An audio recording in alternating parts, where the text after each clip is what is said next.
Dharmapuri Arvind MP BJP MP Dharmapuri Arvind మీడియాతో మాట్లాడారు. ఆయన ఏం మాట్లాడారో ఒక్కసారి చూద్దాం.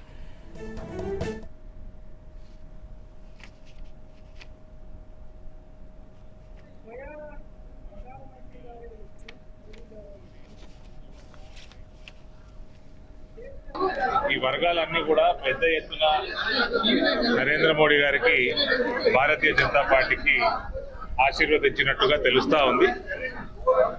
ఇంకా ఫైనల్ టాలీ రావాల్సి ఉంది, కానీ చాలా భారీ విజయం దిశగా ఇందూరు పార్లమెంట్లో భారతీయ జనతా పార్టీ దూసుకుపోతున్నట్టు సమాచారం. ప్రత్యేక ధన్యవాదాలు ప్రతి ఒక్క భారతీయ జనతా పార్టీ ఓటర్కి. ఈ ఎలక్షన్లలో ఇది నేను భావించేది ఇది మోడీ పరివార్ విజయం. ఇక్కడ ఒక టీమ్ స్పిరిట్ తోటి ఈ ఎలక్షన్ కొట్లాడడం జరిగింది. నాకంటే ఎక్కువ ప్రతి ఒక్క మోడీ కుటుంబ సభ్యులు కష్టపడ్డారు. ఎమ్మెల్యేలు అయితే కానీ, ఎమ్మెల్యే అభ్యర్థులు అయితేనేమి, మండల ప్రెసిడెంట్లు కానీ, బూత్ స్థాయి సోదరులు కానీ, అన్ని రకాలుగా క్యాడర్ విజయంగా నేను భావిస్తా ఉన్నాను. నిజామాబాద్ పార్లమెంట్ విజయం టీం మోడీ విజయం. సెంట్రల్ ఎట్లా ఉండబోతుంది సార్? 300 దాటుతున్నాయి.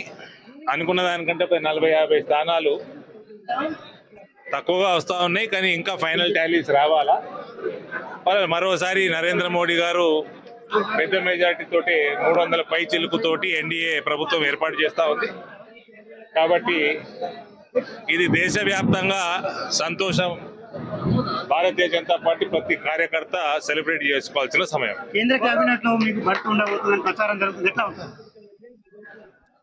మోడీ పరివారంలో నేను సభ్యుడిగా ఉన్నంత కాలం నాకు సంతోషం. నరేంద్ర మోడీ గారు 3వసారి ప్రధానమంత్రిగా ప్రమాణ స్వీకారం చేయడం మా ధ్యేయం. భారతీయ జనతా పార్టీ ప్రత్యేకంగా మోదీ నాయకత్వాన్ని బలపరచడానికి నేను రాజకీయాల్లోకి వచ్చింది మీకు తెలిసిన విషయము, ఇదేం కొత్తేం కాదు. సో ఇవాళ మన ప్రాంతంలో మోదీ నాయకత్వం బలపరిచినందుకు, బీజేపీని బలపరిచినందుకు చాలా సంతోషంగా ఉంది. ఎంత మెజార్టీ మీరే ఎప్పుడు